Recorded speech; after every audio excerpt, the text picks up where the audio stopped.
Okay.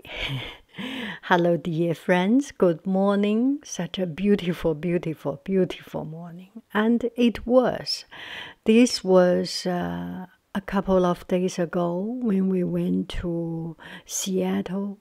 And this is the last day. This was the last day before we take off to fly back home.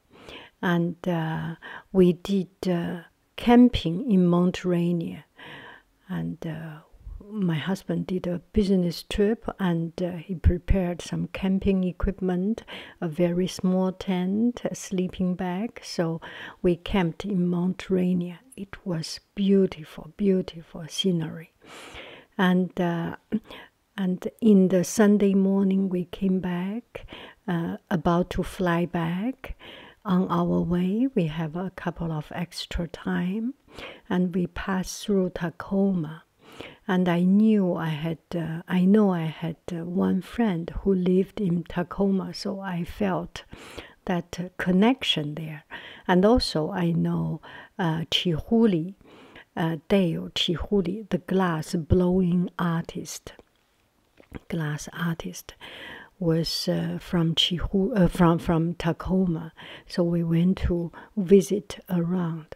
It looked nobody here, maybe because this is a university site. What we are standing here is university site, so maybe summer vacation, nobody here. But it's a quiet, beautiful, and very, very nice town. And this is a glass museum, and there are some lighting sculptures, and it's very freestyle. And one of the best thing of this Tacoma Glass Museum is their hot shop. There is a hot shop in that museum, and it was designed by. Initially, idea was proposed by Chihuli himself. He did a drawing of a cone, and we are actually in the cone. I didn't take picture of the outside of the museum, but this is one part of the museum, which is one of the most fascinating part actually.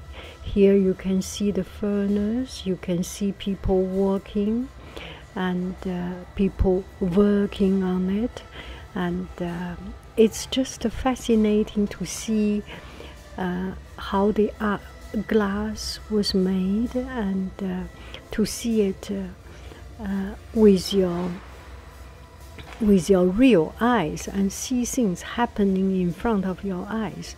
And these people, they were not too much protected, and so glass, when you do it right, it's. I remember as a silk painting, you can wear cravat, you can wear tuxedo to do silk painting. Any of this artwork, when you do it right, you do it, you protect yourself with the right way, and you know what to do, how to do.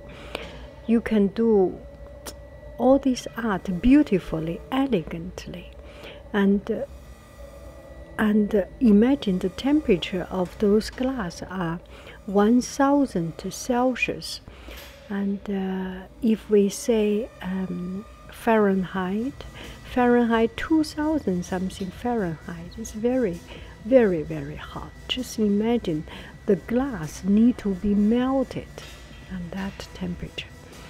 And maybe this is a little bit too tedious for you to see, but I was just fascinated to see every step of these artists working. I think the man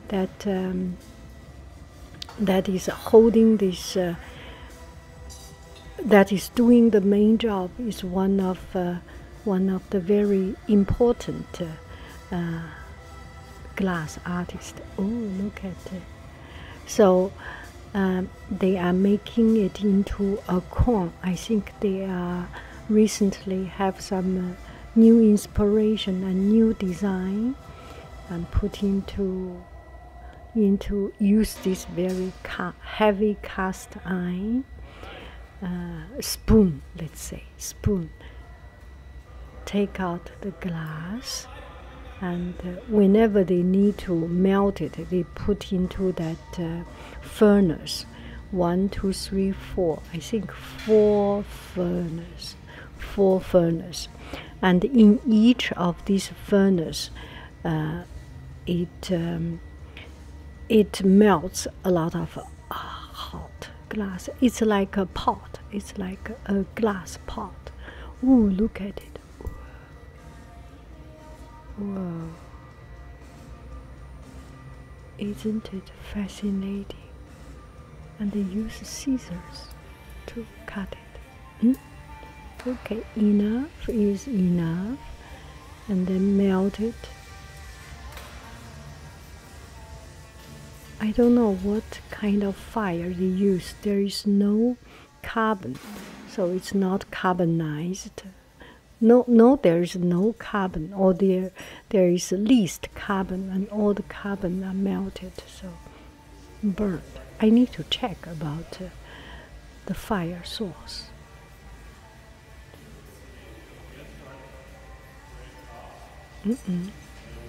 Put some more working, a little bit more here, a little bit more here, a little bit more here, and make it even.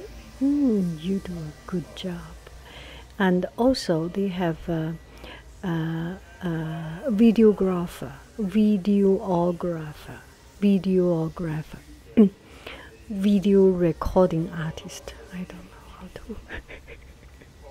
Video recording artist, and you can see the making live.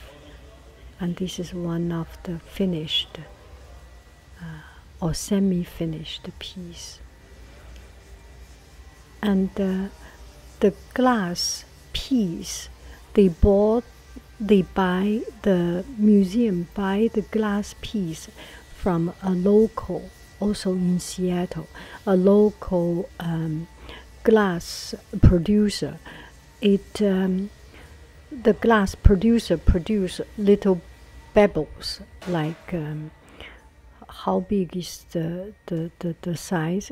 It's a little bit like our Scotch tape size, or half of it, and burn them. It's a transparent color, very pure, and burn them into, melt them into glass liquid, and then pour it in. And this glass, although it looks yellow, it is not yellow. It is pure, transparent, no color. Maybe because it's too hot, it has this yellow color.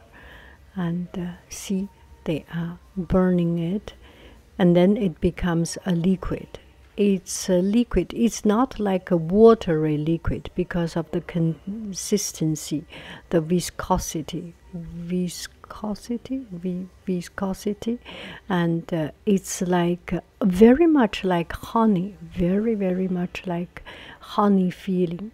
And then he transfer. Oh, he need a pair of much heavier glove, better protected.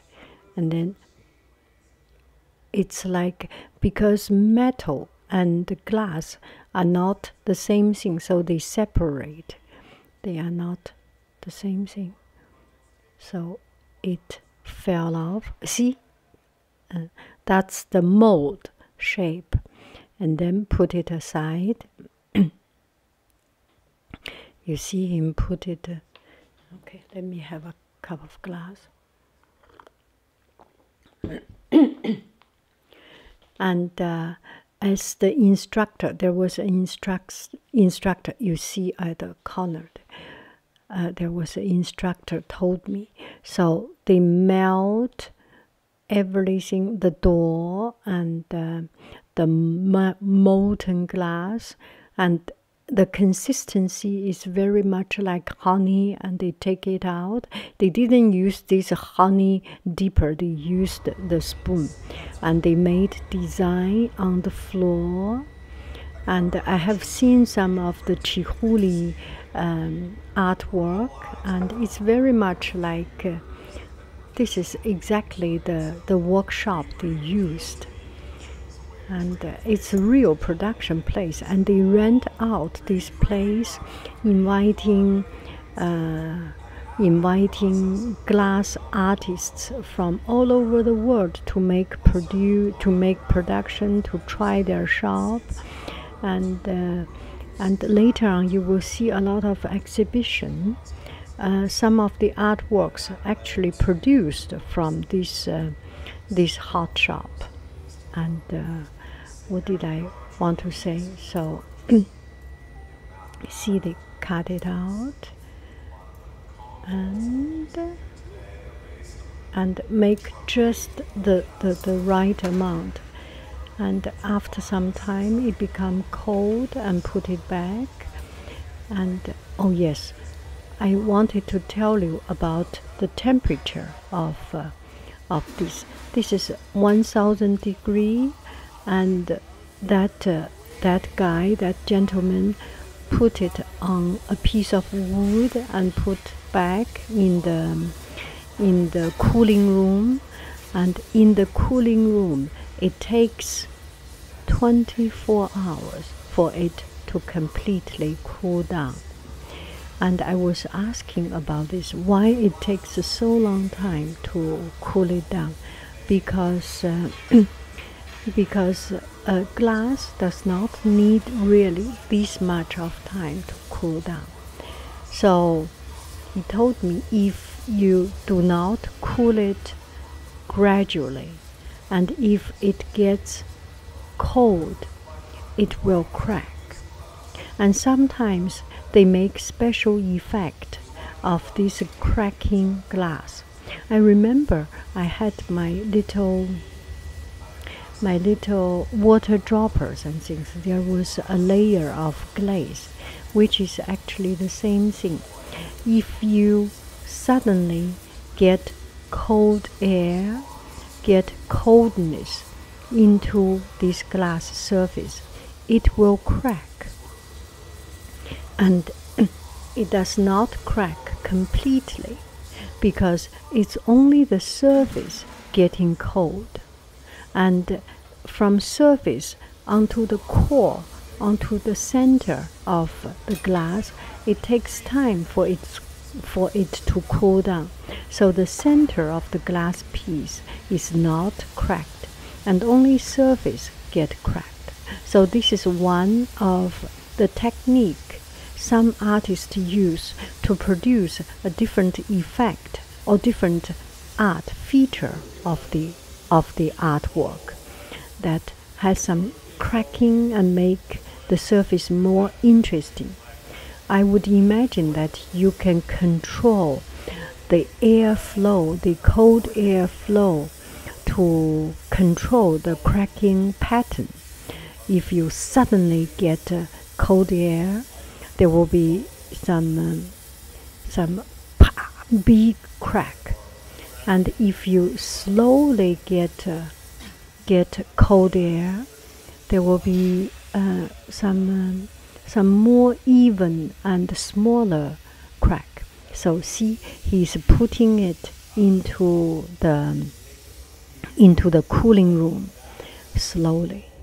And one of the very important thing to make sure that you control the cracking, and even in the painting, in anything, you let everything cool down or dry out gradually.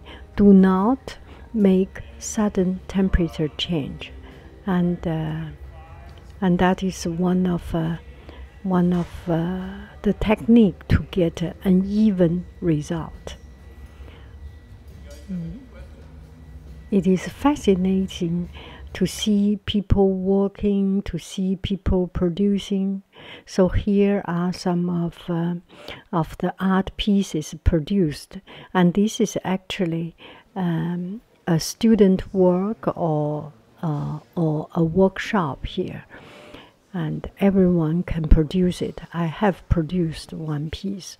They have these glass tubes. You can put anything inside. They have some odd objects, some wire, some thread, some keychain, anything you can imagine, and put it inside. So it's quite fascinating that work can be done in such an interesting fashion.